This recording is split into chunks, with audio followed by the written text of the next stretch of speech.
Bonjour et bienvenue à 500 Nations. La colonisation de ce pays m'a toujours passionné. Elle a enflammé mon imagination et façonné ma vie personnelle et professionnelle. Mais je n'en savais que ce que l'école m'avait enseigné. Pour moi, l'histoire de ce continent avait débuté il y a 500 ans, quand Christophe Colomb a découvert le Nouveau Monde. Mais nous savons que c'est faux, que des hommes vivaient déjà ici. Alors pourquoi connaissons-nous si peu de ce passé, de l'histoire des hommes de cette Amérique du Nord, de notre histoire? La jugerions-nous indigne d'être rapportée, alors qu'on se souvient toujours de l'Antiquité grecque, romaine, égyptienne et chinoise? En vérité, notre histoire vaut d'être contée. Elle mérite d'être célébrée. Bien avant l'arrivée des premiers Européens, quelques 500 nations peuplaient déjà l'Amérique du Nord. De la côte Est à la côte Ouest, et de l'Amérique centrale à l'Arctique. Des dizaines de millions d'hommes parlant plus de 300 langues. Beaucoup habitaient de superbes cités, parmi les plus grandes et les plus modernes du monde. 500 Nations se proposent de vous raconter ces anciennes civilisations, comment elles vivaient et comment beaucoup ont survécu. Nous avons sollicité l'aide de centaines d'Indiens du continent tout entier et vous en rencontrerez beaucoup au cours de notre série. Pour faire revivre ce passé, nous avons recherché dans les archives les images les plus anciennes et les plus authentiques. Des ouvrages et des manuscrits rares nous ont permis de retrouver les paroles mêmes des acteurs et témoins de l'histoire. Nos équipes ont sillonné l'Amérique du Nord pour filmer les lieux mêmes où se sont écrits les grands moments de l'histoire des Indiens. Nous vous ferons découvrir des joyaux de leur art dans des musées américains et européens. Grâce à nos historiens et archéologues, assistés de spécialistes de l'image de synthèse, vous allez pouvoir pour la première fois évoluer dans les réalités virtuelles du monde des Indiens de jadis. Vous allez voir ce qui s'est passé. Mais ce n'est pas tout ce qui s'est passé, ce n'est pas toujours agréable. Nous ne pouvons rien changer, ni remonter le temps. Mais nous pouvons ouvrir les yeux et rendre aux Premières Nations de cette terre la place qui leur revient dans l'histoire du monde. C'est donc dans cet esprit que nous partons d'abord là où notre récit s'achèvera, dans les Grandes Plaines, à la fin du XIXe siècle.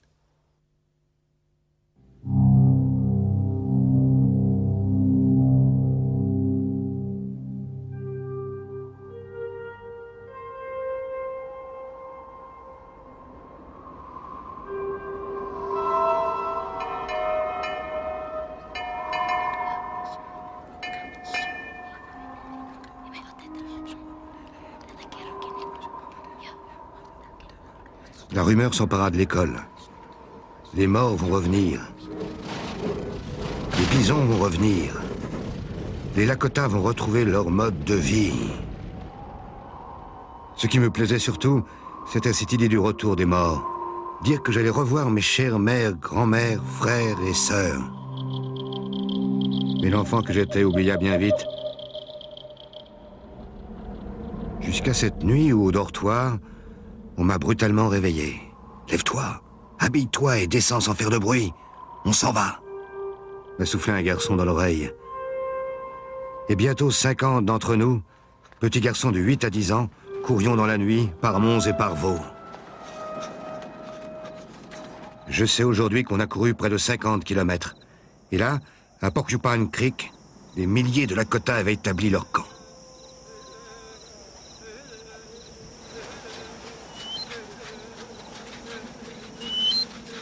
À la fin des années 1880, un message d'espoir se répand à travers les Grandes Plaines.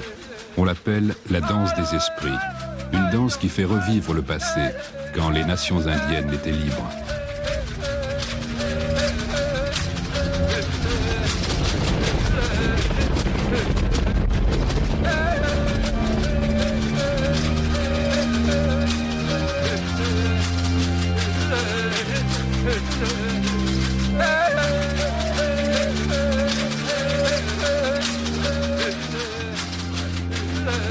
Ils dansaient sans relâche. Parfois épuisés, l'un d'eux s'écroulait inconscient et mourait sur place.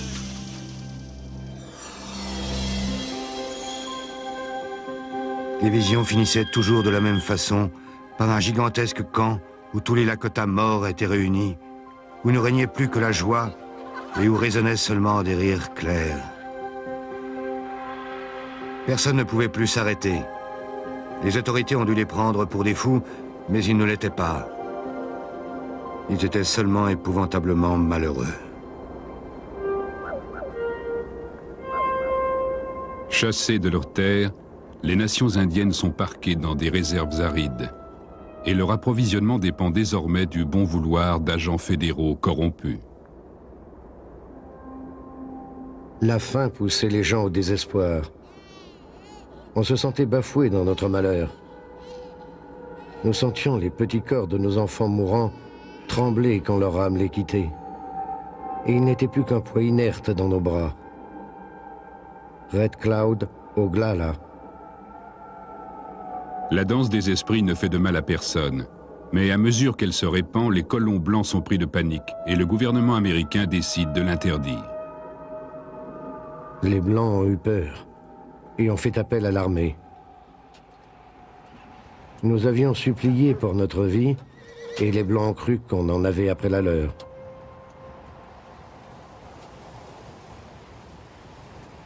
Peu après Noël de 1890, des Sioux Okwadju, conduits par Bigfoot, leur chef, quittent la réserve de Cheyenne River dans le Dakota du Sud pour aller rencontrer Red Cloud, chef des Oglala, à Pine Ridge. Bigfoot est accompagné de 106 hommes et 252 femmes et enfants. Parmi ceux-ci, un jeune garçon, Dewey Beard, racontera plus tard ce qui s'est passé à ses enfants et petits-enfants.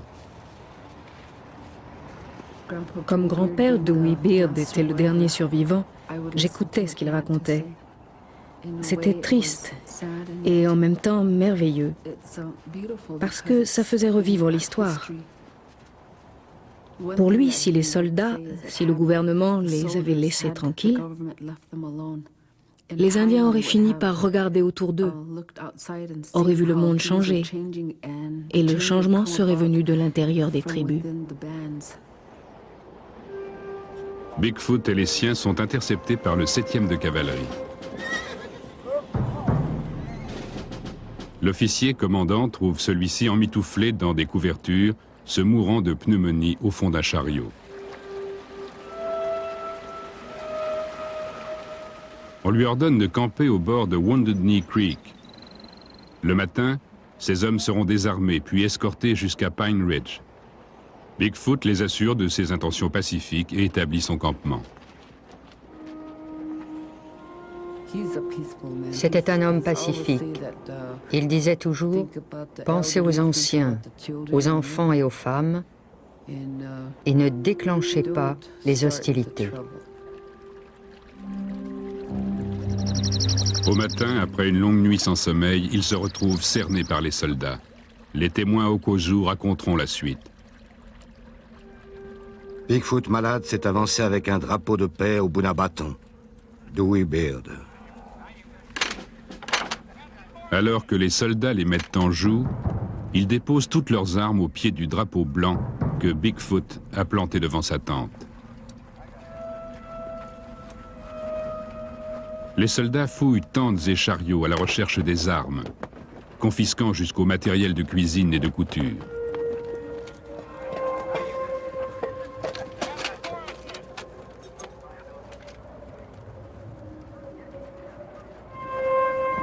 Pendant que la tribu se rassemble autour du drapeau blanc, 4 mitrailleuses Hotchkiss sont installées sur les hauteurs dominant le camp.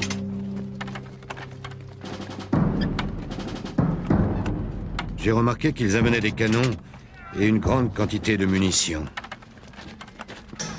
Ils nous ont encerclés comme du bétail. Les soldats étaient agités et en me retournant, j'ai vu que les armes étaient en position de tir. Thomas Tibbles, un reporter blanc qui accompagne l'armée, a raconté la suite. Soudain, un coup de feu est parti des rangs de l'armée. Puis 3, 4, suivi immédiatement d'un feu de peloton. On n'entendit plus que le crépitement des armes, puis celui des Hotchkiss. Il y a eu un bruit terrible, et je suis restée un moment comme pétrifiée. Puis j'ai retrouvé mes esprits, et j'ai vu presque tous les miens à terre, baignant dans leur sang.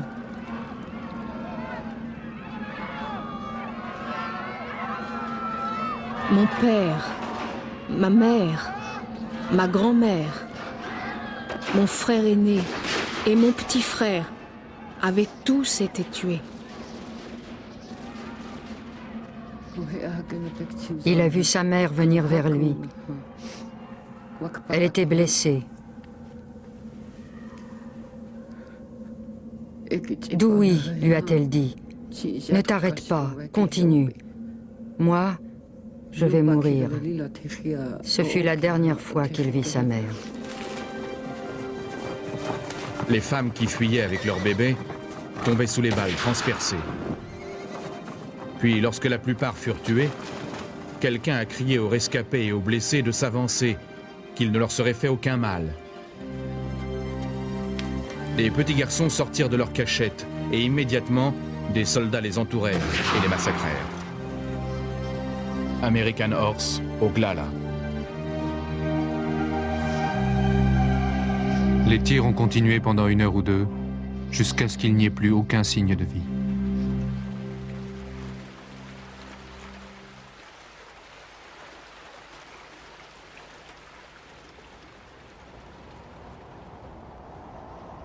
Avec le coucher du soleil, le froid devint intolérable. Vers 7 heures du soir, le 7e de cavalerie ramena de Wounded Knee un long convoi de morts et de blessés, soldats et indiens. 49 femmes et enfants blessés avaient été entassés dans quelques vieux chariots.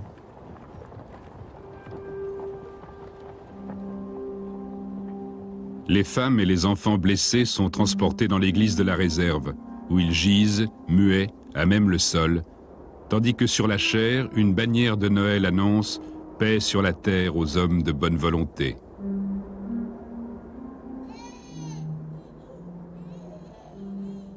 De ma vie, rien ne m'aura autant affecté, anéanti et hanté que ce que j'ai vu cette nuit-là dans cette église.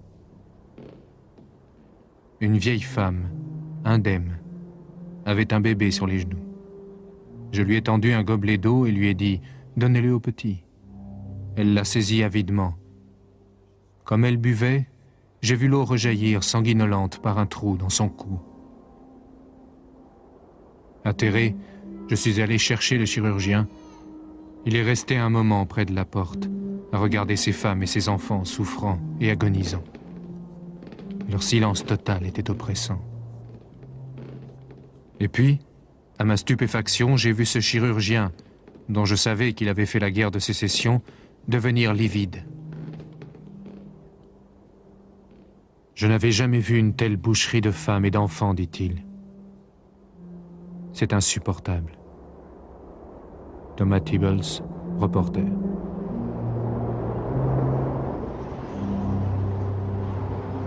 Pendant 3 jours, les corps gelés, dont celui de Bigfoot, restent là où ils sont tombés.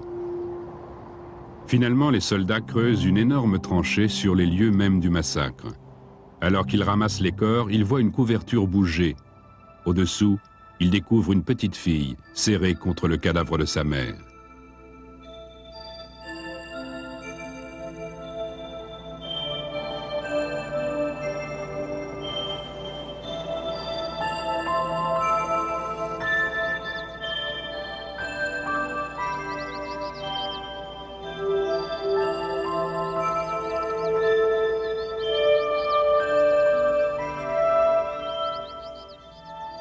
Dans l'histoire militaire officielle, Wounded Knee marque la dernière bataille des guerres indiennes. Pourtant, la lutte opiniâtre des Indiens pour leur survie, symbolisée par ce bébé s'accrochant à la vie 3 jours durant dans le froid, s'est poursuivie jusqu'à aujourd'hui. Nous allons donc maintenant revivre ensemble leur histoire, commencée il y a des milliers d'années. Et en premier lieu, nous allons découvrir 3 civilisations stupéfiantes. 3 civilisations qui ont prospéré bien avant l'arrivée des Européens. Les Anasazi, dans le sud-ouest, les Mound Builders du Mississippi et les grands bâtisseurs de pyramides, les Mayas. Un voyage qui va même nous emmener encore plus loin, jusqu'à la création, telle que la voit le peuple indien.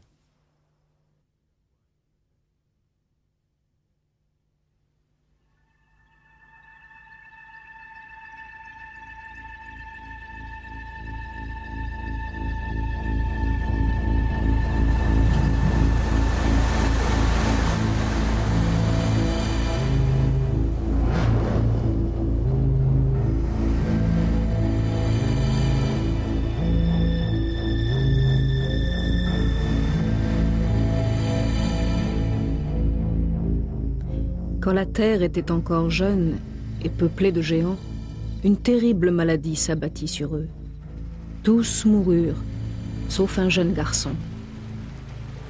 Un jour qu'il jouait, un serpent le mordit. L'enfant pleura et pleura. Son sang se répandit et il finit par mourir. De ses larmes naquirent nos lacs. De son sang naquit l'argile rouge. De son corps, nos montagnes. Et c'est ainsi que la terre est née. Taos Pueblo. Il était agréable ce monde qui venait de naître. Tout le long de notre grand-mère la terre s'étendait son manteau vert. Et les senteurs qui s'en échappaient flattaient l'odorat. Winnebago. Dieu a créé le pays indien, et c'est alors que cette rivière s'est mise à couler. Puis Dieu a mis des poissons dans la rivière et des daims dans les montagnes. Ensuite, il a donné vie aux Indiens, et on s'est mis à marcher. Et dès qu'on a vu le gibier et le poisson, on a su qu'ils nous étaient destinés. Ma force et mon sang me viennent des poissons, des racines, des baies et du gibier. Ce n'est pas moi qui suis venu ici. C'est le Créateur qui m'a mis ici. Menainik Yakima. Selon l'Ancien Testament, Adam et Ève furent chassés du jardin de la création et plongés dans un monde cruel.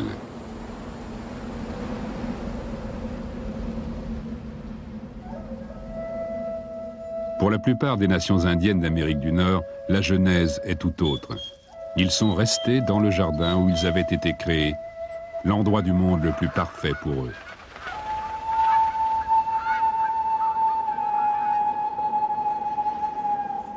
Le pays des Crows est un bon pays. Le Créateur l'a mis exactement là où il fallait. Quand on y est, tout va bien. Quand on en sort, où qu'on aille, le pire nous guette. Le pays des Crows est exactement là où il faut. Arapuish, Crow.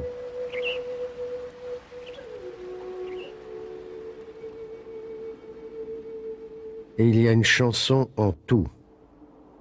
Medex, Timshian.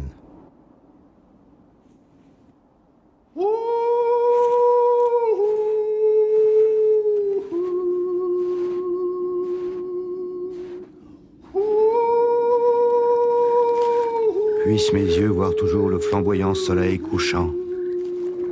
Rends-moi sage pour que je puisse connaître ce que tu as enseigné aux miens, les leçons que tu as cachées dans chaque feuille et chaque pierre. Rends-moi toujours prêt à venir à toi, les mains propres et le regard droit. Ainsi, quand la vie déclinera comme le soleil couchant, mon âme pourra venir à toi sans honte. Tom White Cloud, Ojibwe.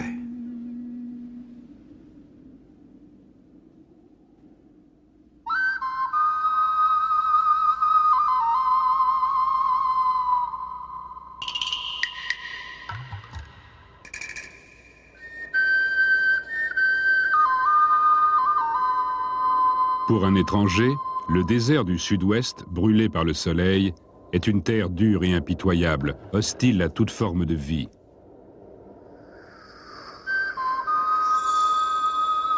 Mais pour les peuples qui vécurent là, c'était l'endroit où le Créateur avait pourvu à tout. Il n'y a rien du tout ici.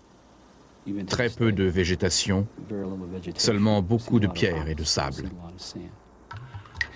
Les Hopis ont toujours affirmé que cette contrée avait été choisie pour eux par le Créateur, le grand esprit des Hopis. Les anciens peuples du désert sont les ancêtres de toutes les nations Pueblo d'aujourd'hui. Leurs descendants Hopi les appellent Ezatzenom. Mais le monde entier les connaît sous leur nom navajo, les Anasazi. Vers l'an 900, ils peuplaient une zone correspondant à peu près à l'Utah, au Colorado, à l'Arizona et au Nouveau-Mexique.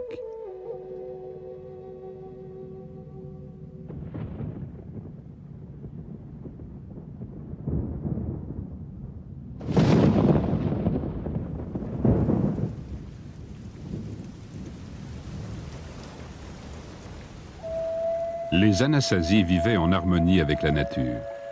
Ils avaient appris où trouver l'eau et comment la domestiquer. Des villages s'étaient unis pour construire barrages, réservoirs et canaux d'irrigation, transformant le désert en jardin de maïs et de courges. C'était un peuple intimement lié à sa terre, littéralement né de celle-ci.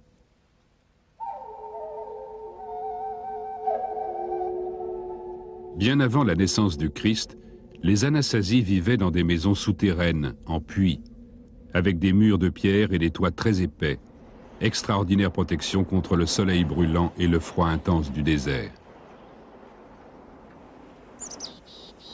Puis, avec le temps, ils avaient transformé leurs entrepôts à l'air libre en habitations, mais sans abandonner pour autant leurs abris souterrains, qui restaient consacrés à l'enseignement spirituel, car ces kivas, comme ils les appelaient, symbolisaient le lieu originel.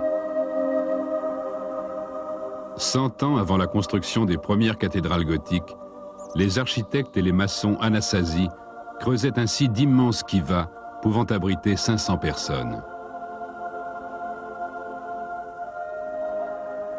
Puis, vers 900 après Jésus-Christ, les dirigeants Anasazi se lancent dans un projet aussi ambitieux que visionnaire, créer un centre de pèlerinage et de négoce au cœur de leur territoire. Ils choisissent le Chaco Canyon, un endroit désertique à 150 km au nord-ouest d'Albuquerque, au Nouveau-Mexique. Une entreprise colossale. Ils construisent 600 km de routes et de larges avenues qui toutes convergent vers le canyon.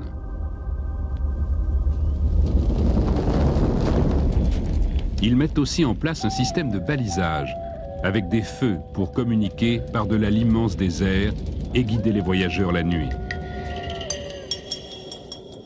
Plus de 50 000 arbres sont coupés dans les montagnes voisines pour ériger les villes de Chaco Canyon.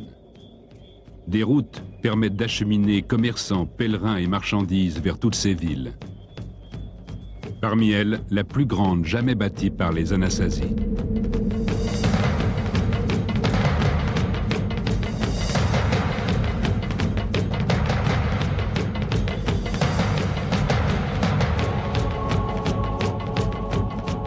Pueblo Bonito, la merveille du canyon.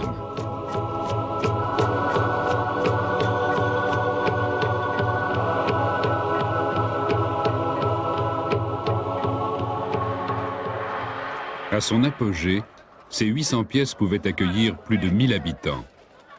Certaines parties, surplombant la place centrale, atteignaient jusqu'à 5 étages. Cette place grouillait de vie. Les femmes rassemblaient le maïs blanchissant sur les toits et s'agenouillaient en rang pour le moudre. Les enfants jouaient. Les hommes, rentrés des champs, s'assemblaient pour parler.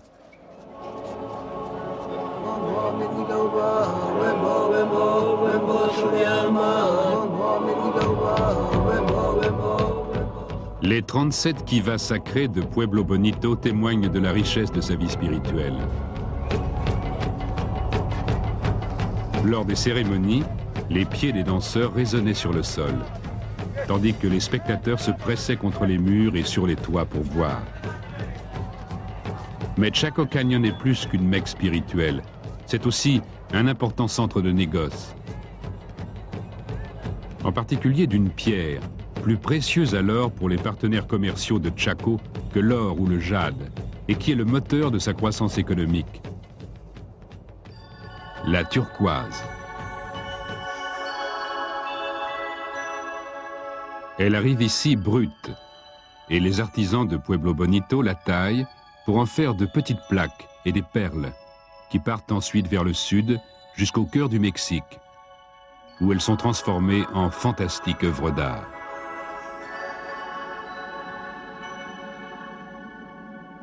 Pendant 150 ans, le canyon va ainsi vivre essentiellement du négoce, puis sa richesse et sa puissance pâlissent. Son principal acheteur de turquoise, Tolan, est ravagé par la guerre civile. Un déclin accentué encore par la sécheresse et la guerre.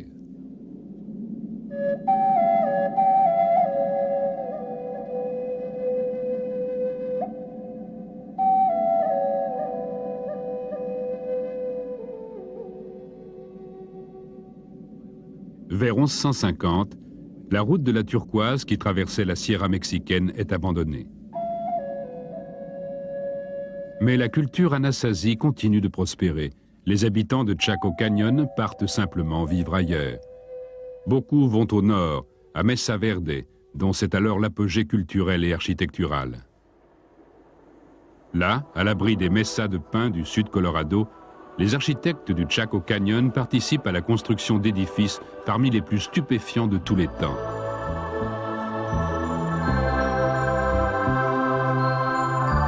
Le plus vaste d'entre eux est le Cliff Palace, qui n'a de palace que le nom, car ces belles maisons de pierre hébergent des familles ordinaires. La société anasazi est profondément égalitaire. Hommes et femmes prennent part aux travaux de la communauté. Chacun participe à tour de rôle. Les femmes plâtrent les maisons, celui qui cultive taille aussi les pierres, et les chefs spirituels labourent les champs.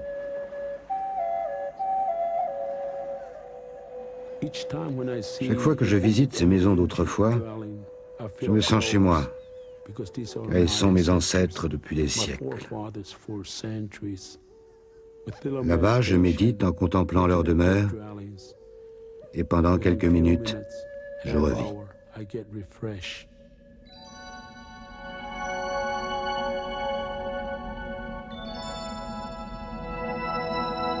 La population de Mesa Verde, mais aussi d'autres villes anasazi, émigre vers 1300. C'est la fin de la période des ancêtres et le début de l'actuelle civilisation des Indiens Pueblo.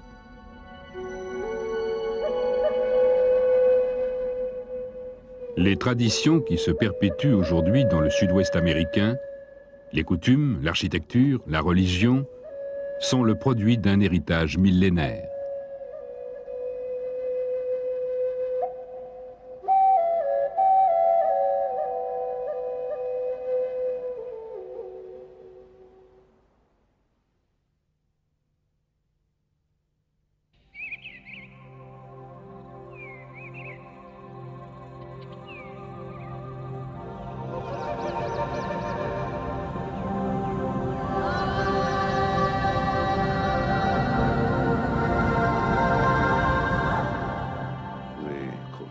Le Kocha voulait adresser une prière au soleil.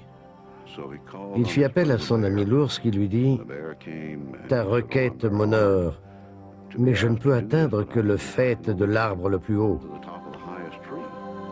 Mais l'aigle pourra t'aider. Appelons l'aigle. » On appela donc l'aigle qui dit « Oui, je peux essayer. » Et il monta, monta, monta, jusqu'au soleil, et lui remit la prière.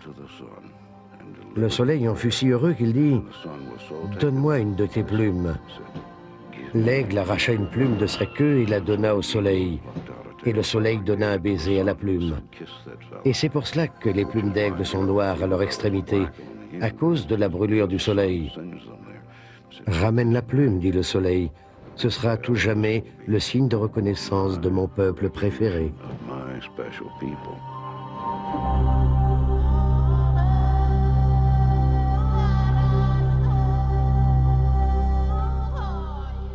Au bord du Mississippi, à 9 km de l'actuel Saint-Louis du Missouri, il y eut jadis une cité qui domina le cœur du continent, avec à sa tête un chef puissant.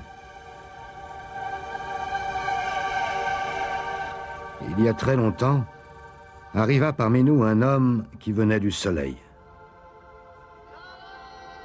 Il nous dit qu'il avait vu de là-haut que nous ne savions pas nous gouverner, que nous n'avions pas de maître, que chacun de nous avait l'arrogance de se croire capable de gouverner les autres, alors qu'il ne savait même pas se gouverner lui-même.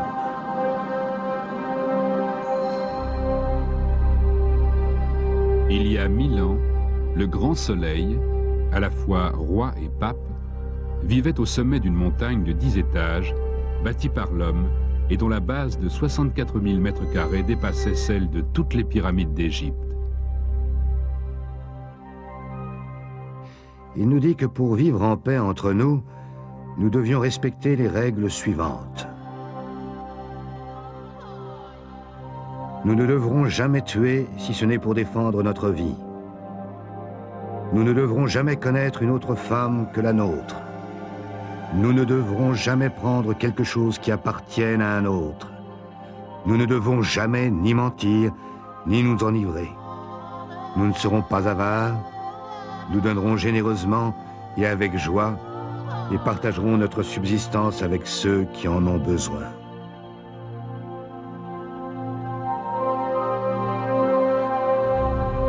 Du haut de sa demeure royale, le grand soleil est l'intermédiaire entre le Créateur et le peuple, entre le soleil et la terre. Voici Cahokia, la cité du soleil. Le grand soleil règne sur ce centre de la civilisation mississippienne. Hors des murs de la cité, les communautés de paysans, chasseurs et pêcheurs s'étendent sur des kilomètres entourés de champs de maïs. Avec 20 000 habitants, Cahokia restera la plus grande ville de l'histoire de l'Amérique jusqu'à l'an 1800. Alors seulement, elle sera détrônée par Philadelphie. Les prêtres et les seigneurs vivaient dans des maisons en adobe et non dans des tipis. Les tipis, c'était pour les peuples des plaines de l'Ouest. Ici, ils avaient des maisons. C'étaient des sédentaires, des paysans. Ils utilisaient les fleuves, les bayous et les rivières non seulement pour faire le commerce, mais aussi pour assurer leur subsistance. Grâce au Mississippi et aux autres grands fleuves, Cahokia commerce avec un tiers du continent.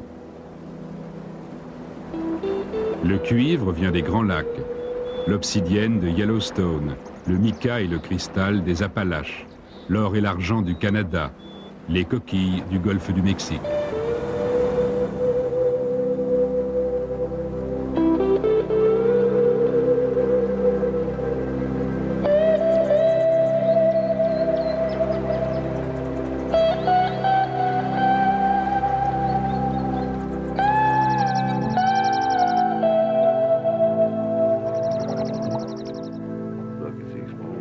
Regardez ces vieux chênes, témoins de tant de scènes.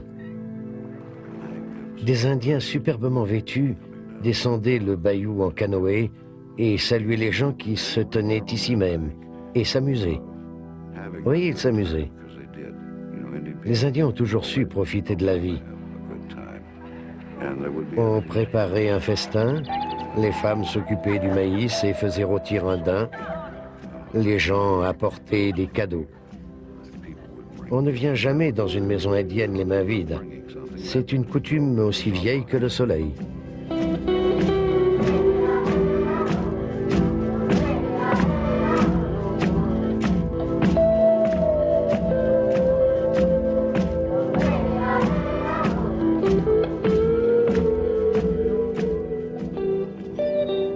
Cahokia marque l'apogée des Mound Builders, dont les traditions remontent à plus de 1000 ans avant Jésus-Christ.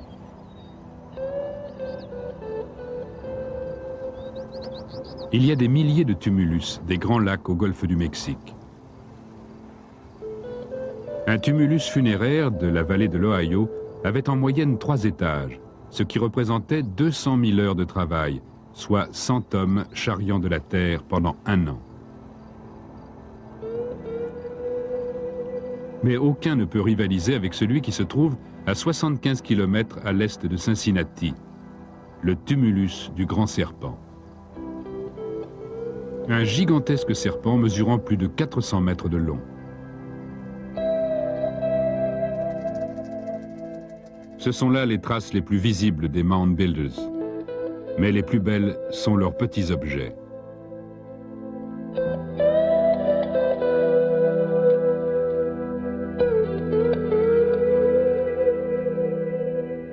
Bien peu de choses nous restent de ce peuple qui changea le cours des événements en Amérique du Nord.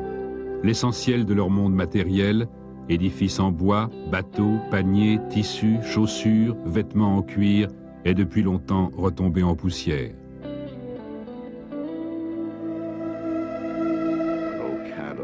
Un de mes vieux parents raconte que j'allais dehors et que je levais les mains pour la bénédiction du soleil.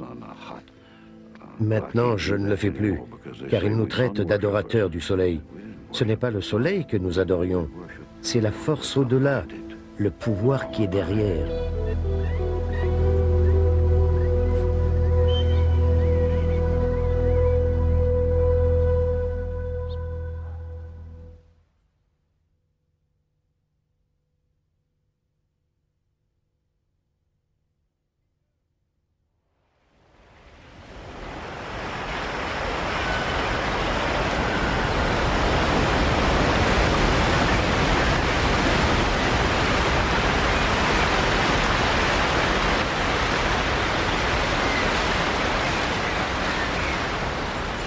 Au XIXe siècle, à 3000 km au sud de Cahokia, un groupe d'explorateurs européens taille leur chemin à travers la jungle du sud du Mexique. Là, ils découvrent un somptueux palais royal, enterré depuis des siècles et entouré de pyramides massives, avec d'immenses salles, des cours et une tour. Pour eux, c'est indiscutablement la marque d'une grandeur passée. Bien qu'au cœur de la plus grande nation indienne d'Amérique du Nord, celle des Mayas, dont les ancêtres avaient bâti les pyramides, les Européens ne peuvent imaginer que de tels édifices aient pu être construits par des Indiens. Ils fantasment donc à l'infini sur cette civilisation perdue qui aurait produit une telle grandeur.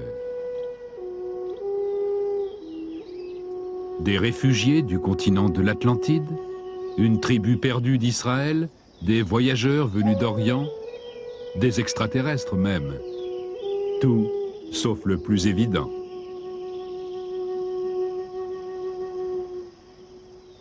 En 1949, un archéologue mexicain arrive à son tour sur ce site extraordinaire, connu aujourd'hui sous le nom de Palenque.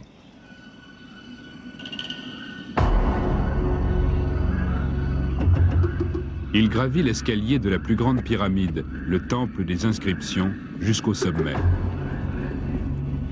Et là, il remarque des trous dans le sol. Il soulève les dalles et découvre un couloir bouché par des moellons menant au cœur de la pyramide. Il faudra 3 ans de travaux pour le dégager. Tout en bas, il y a une tombe qui date de plus de 1200 ans et qui va révéler l'histoire de Palenque et le passé des Mayas. Un passé que leurs descendants allaient devoir décrypter. Durant des siècles, on a pris les glyphes mayas pour des histoires en images, analogues aux hiéroglyphes égyptiens. Il a fallu attendre les années 1980 pour que les archéologues admettent qu'il s'agissait d'une véritable écriture. Non pas des images à interpréter, mais des symboles de son destinés à être lus. C'était la langue maya. Une porte venait de s'ouvrir sur le passé. Sous le couvercle de 5 tonnes du sarcophage repose Pacal, bouclier en langue maya. Il est né en 603 après Jésus-Christ. Son crâne a été déformé dès la naissance pour allonger le front, la marque des seigneurs. Il porte une parure de nez et ses cheveux sont décorés de nénuphars. Pacal accède au pouvoir à l'âge de 12 ans. Et il va bâtir une ville sainte et régner pendant presque 70 ans sur Palenque, à une époque où le monde maya est en plein essor.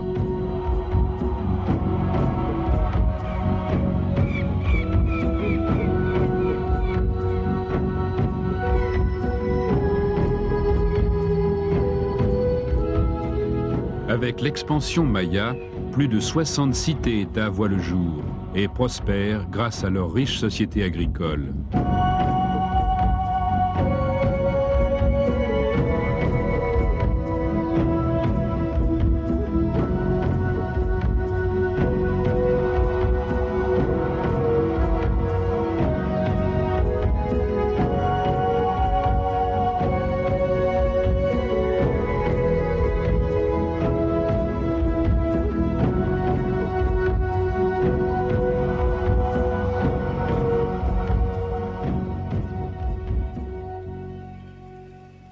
Les origines de l'agriculture maya remontent à des milliers d'années et s'éparpillent à travers tout le Mexique jusqu'en Amérique centrale.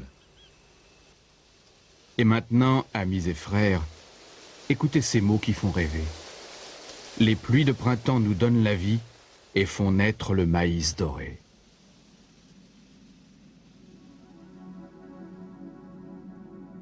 À l'époque du Christ, la région compte des millions d'habitants et l'agriculture permet aux populations de se sédentariser et de croître.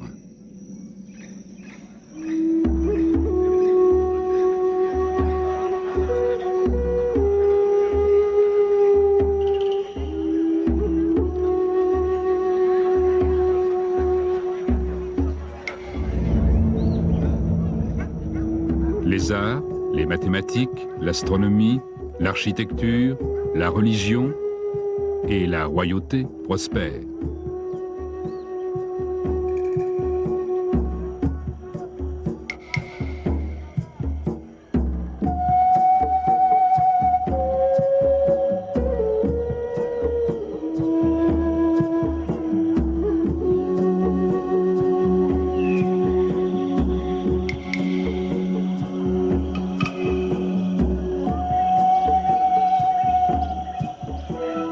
Au milieu du 8e siècle, rien qu'à Palenque, les fils de Pacal règnent sur plus de 200 000 Mayas, qui vivent dans des communautés de paysans, tisserands, tailleurs de pierre et plumassiers.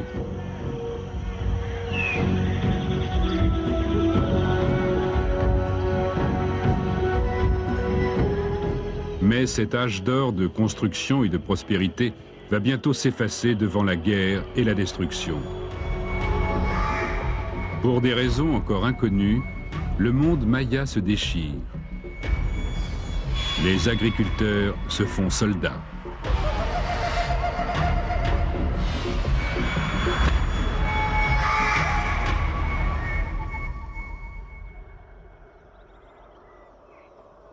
Dès l'an 880 après Jésus-Christ, une page a été tournée. La plupart des cités, preuve vivante du génie humain, y compris Palenque, ont été abandonnées et reconquises par la jungle.